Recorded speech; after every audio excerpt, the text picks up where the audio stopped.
کیا آج بھی امریکہ سپر پاور نہیں؟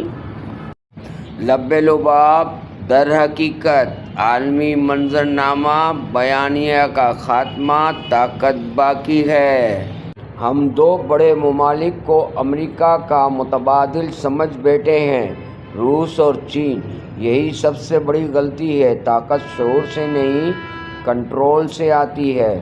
ہم جذبات میں متبادل ڈھونڈتے ہیں، ریاست مفاد میں۔ یہی فرق قوموں کو کمزور کر دیتا ہے۔ روس شور بہت مچاتا ہے مگر دنیا تک پہنچ نہیں رکھتا، نہ سمندر، نہ مالی کنٹرول، نہ عالمی نظام۔ یہ جنگ روس کی طاقت نہیں، روس کی حدیں دکھا رہی ہے۔ امریکہ مکمل آیا ہی نہیں۔ چین بڑا ہے، لیڈر نہیں۔ معیشت کنٹرول کے بغیر صرف وزن ہوتی ہے۔ یوان مقامی ہے، ڈالر عالمی، اور عالمی کرنسی ہی عالمی طاقت ہوتی ہے۔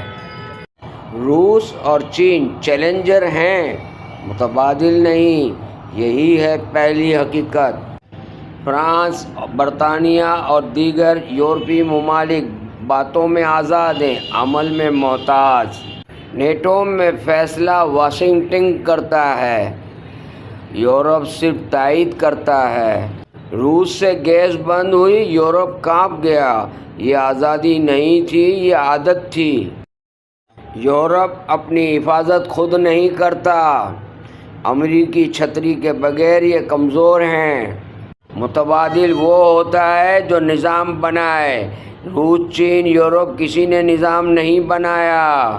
ہم متبادل ڈھونڈتے رہے جبکہ اصل طاقت خاموشی سے نظام چلاتی رہی۔ دنیا آج بھی ایک ہی مرکز سے چلتی ہے، یہی ہے حقیقت۔ سنیے ٹرمپ کیا کہہ رہا ہے۔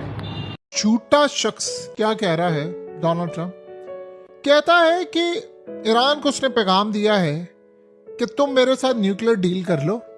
یہ ابھی رات کی بات ہے، چند گھنٹے پہلے کی بات ہے کہ نیوکلیر ڈیل کر لو ورنہ میں اتنا بڑا حملہ کروں گا کہ تم میں سے کوئی سلامت نہیں رہے گا۔ چین، روس، یورپ، سب دنیا خاموش ہے۔